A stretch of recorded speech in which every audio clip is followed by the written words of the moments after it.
زندگی کی راہوں میں کئی بار ایسے واقعات اور ملاقاتیں ہوتی ہیں جو ہماری تقدیر کا رخ بدل دیتے ہیں۔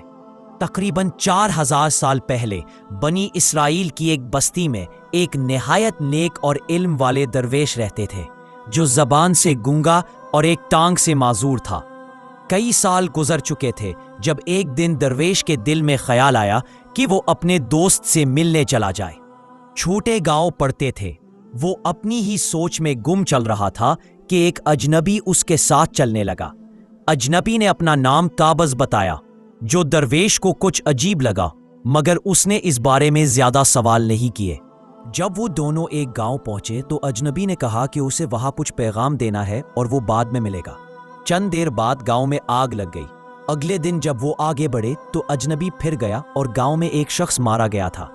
درویش کو یہ عجیب لگا کہ اجنبی جہاں بھی جاتا ہے وہاں نقصان ہوتا ہے۔ اگلی بار جب اجنبی گیا تو ایک شخص سانپ کے ڈسے سے مر گیا۔ اس پر درویش نے پوچھا کہ یہ سب کیوں ہوتا ہے؟ اجنبی نے اپنے آپ کو موت کا فرشتہ بتایا جو اللہ کے حکم سے ان کی جان لیتا ہے جن کی عمر پوری ہو چکی ہوتی ہے۔ در حقیقت موت کا فرشتہ درویش کے ساتھ اس لیے تھا کیونکہ اس کا دوست اگلی موت کا شکار تھا اور وہ درویش خود اس کی موت کا سبب بننے والا تھا۔ درویش نے موت کے فرشتے سے درخواست کی کہ وہ اپنی موت کے بارے میں بتائے۔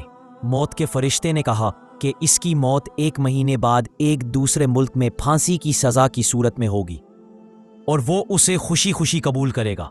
در حقیقت درویش کو یہ بات سن کر بہت حیرت ہوئی، لیکن وہ جان گیا کہ تقدیر سے بچنا ممکن نہیں۔ خوفزدہ ہو کر وہ دربار خلیفہ پہنچا اور اپنی کہانی سنائی۔ خلیفہ نے اپنے مشیروں سے مشورہ کیا کہ اگر درویش کی بات سچ ہے تو وہ دوسرے ملک میں ہوگا اور اس کی موت وہیں ہوگی۔ خلیفہ نے اسے محل میں قید کر دیا تاکہ وہ محفوظ رہے۔ ایک رات درویش کو نیند میں چلنے کی بیماری نے بے اختیار محل کے خزانوں کے کمرے تک پہنچا دیا جہاں وہ آرام کرنے لگا۔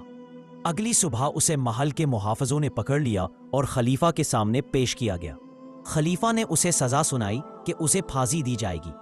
درویش نے اپنا واقعہ اور موت کے فرشتے کی باتیں خلیفہ کو تفصیل سے سنائیں۔